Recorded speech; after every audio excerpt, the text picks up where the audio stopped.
সম্মানিত উপস্থিতি, আজ শিক্ষিত সন্তান নিয়ে বাবা মা যতটা সুখে আছেন, এই সমাজে এত শিক্ষিত সন্তান না থাকলেও বাবা মারা অনেক বেশি সুখী ছিলেন, সন্তানরা অনেক বেশি সুখী ছিলেন একটা সময়।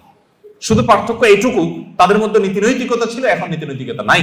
আমি শিক্ষার বিরুদ্ধে বলছি না, শিক্ষা তো আমাদের লাগবেই, কিন্তু শিক্ষার পাশাপাশি যদি নীতি নৈতিকতা না থাকে তো এই শিক্ষা জাতিকে যতটা উপকার করবে তার চেয়ে বেশি ক্ষতিগ্রস্ত করবে। দেশের উন্নতি যতটা করবে দুর্নীতি তার চেয়ে বেশি করবে।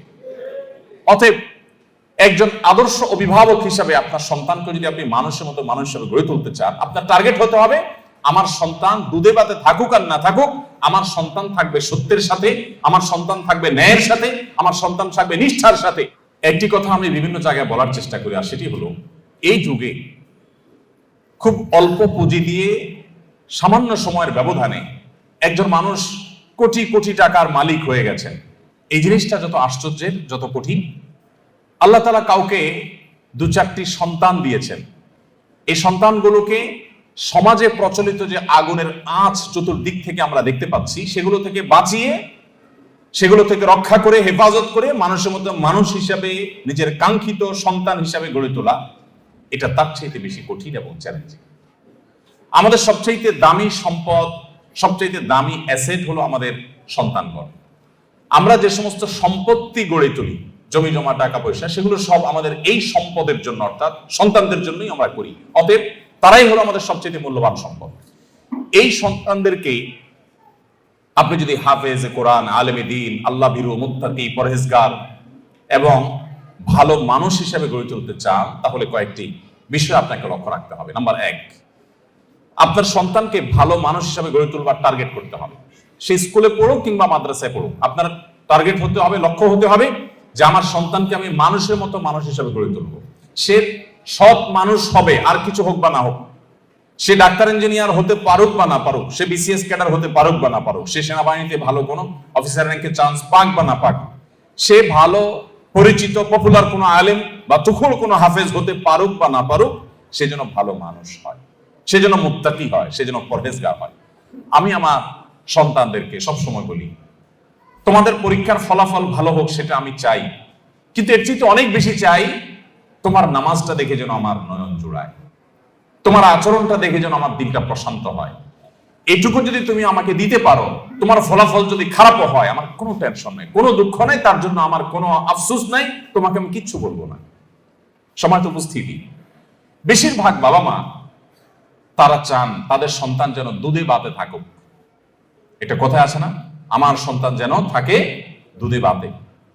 আপনার সন্তান দুধে ভাতে থাকুক, ভালো উপার্জন করুক, তার ভালো ক্যারিয়ার করুক, এটা আপনি চান, এটা চাওয়াটা দোষের না। কিন্তু এর চাইতে বড় চাওয়া উচিত আমার সন্তানটা যেন সৎ হয়, ভালো মানুষ হয়। কয়জন বাবা, কয়জন অভিভাবক আপনি এই সমাজে দেখাতে পারবেন যেই অভিভাবক তার সন্তানকে বলে, বাবা তুমি অনেক বড় শিক্ষিত হতে পারো আর না পারো, তুমি সৎ মানুষ হবে। বরং উল্টা আমাদের সমাজে দেখি সন্তানের জন্মের তারিখটা বেশিরভাগ বাবা মা ভুল লেখেন, ইচ্ছাকৃত ভুল না, মিথ্যা লেখেন। কেন? যাতে বেশি দিন চাকরগিরি করতে পারে, বেশি দিন সরকারি বা বিভিন্ন প্রতিষ্ঠানে চাকরগিরি যেন করতে পারে, সেই সুযোগ পাইয়ে দেওয়ার জন্য জীবনের শুরুতে একটা মিথ্যা গেঁথে দেয়। অনেক বাবা মা আছেন যারা বিভিন্ন স্কুলে তাদের সন্তানরা যে পড়াশোনা করে তাদের জন্য নকল কিনে এনে সন্তানদেরকে সার্ভ করে দেন, সাপ্লাই করে দেন। এরকম বাবা মা আছে না? নাই এই সমাজে আছে না? শুধু ভরে আছে। অর্থাৎ বাবা মার হাবভাব দ্বারা তারা বোঝাতে চান যে দেখো, আমি নিজে তো টাকার মেশিন, সারাদিন পয়সা ছাড়া আর কিছু চিনি না, অতএব আমার ঘরে জন্ম হয়েছে তোমাকেও টাকার মেশিন হতে হবে বাবা। দিন শেষে বাপ সন্তান সবাই মিলে আমরা টাকার মেশিন হয়ে যাব, দুনিয়া মানি ছাড়ার কিছু বুঝি না। সম্মানিত উপস্থিতি, আজ শিক্ষিত সন্তান নিয়ে বাবা মা যতটা সুখে আছেন, এই সমাজে এত শিক্ষিত সন্তান না থাকলেও বাবা মারা অনেক বেশি সুখী ছিলেন, সন্তানরা অনেক বেশি সুখী ছিলেন একটা সময়। শুধু পার্থক্য এইটুকু, তাদের মধ্যে নীতি নৈতিকতা ছিল, এখন নীতি নৈতিকতা নাই। আমি শিক্ষার বিরুদ্ধে বলছি না, শিক্ষা তো আমাদের লাগবেই, কিন্তু শিক্ষার পাশাপাশি যদি নীতি নৈতিকতা না থাকে তো এই শিক্ষা জাতিকে যতটা উপকার করবে তার চেয়ে বেশি ক্ষতিগ্রস্ত করবে। দেশের উন্নতি যতটা করবে দুর্নীতি তার চেয়ে বেশি করবে। অতএব একজন আদর্শ অভিভাবক হিসাবে আপনার সন্তানকে যদি আপনি মানুষের মতো মানুষ হিসেবে গড়ে তুলতে চান, আপনার টার্গেট হতে হবে আমার সন্তান দুধে ভাতে থাকুক আর না থাকুক, আমার সন্তান থাকবে সত্যের সাথে, আমার সন্তান থাকবে ন্যায়ের সাথে, আমার সন্তান থাকবে নিষ্ঠার সাথে। আপনার সন্তানকে বলতে হবে, বাবা, আশপাশে মানুষের গাড়ি বাড়ি তাদের সম্পদ এগুলোর চমক তোমাকে যেন বিভ্রান্ত না করে। তোমার বাবা হিসাবে আমি অসৎ উপার্জন করি নাই, তুমি অসৎ উপার্জন করবে না। এদেশে কিছু আদর্শবান মানুষের বড় বেশি প্রয়োজন। বড় দুর্ভিক্ষ চলছে প্রতিটা টেবিলে, প্রতিটা অফিসে, প্রতিটা প্রতিষ্ঠানে দুর্নীতিবাজদের এমন মহড়া, এমন মহোৎসব আজ সর্বদা চতুর্দিকে এমন ভাবে প্রতিষ্ঠিত হয়েছে যে গোটা জাতি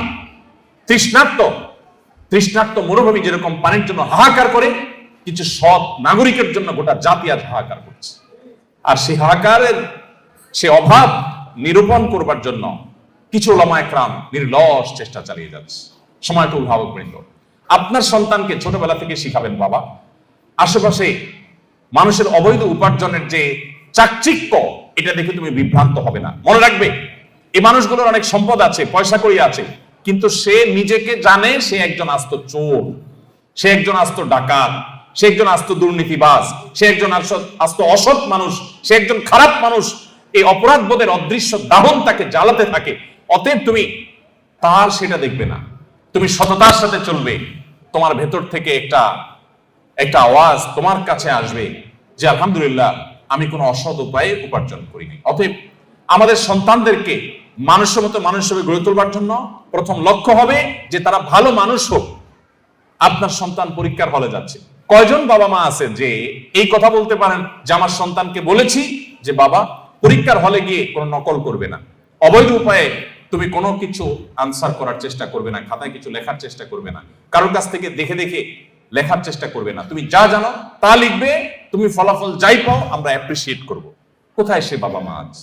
বরং উল্টা বাবা মা সন্তানকে খোঁচা মেরে চাপ দিয়ে সন্তানকে ডিপ্রেসড করার হাজার নজির আমাদের সামনে আছে যে কেন তুমি পারো নাই, পাশে বাসার ছেলেটা এত ভালো রেজাল্ট করলো, আমি মুখ দেখাতে পারি না, তুমি কেন পারো নাই।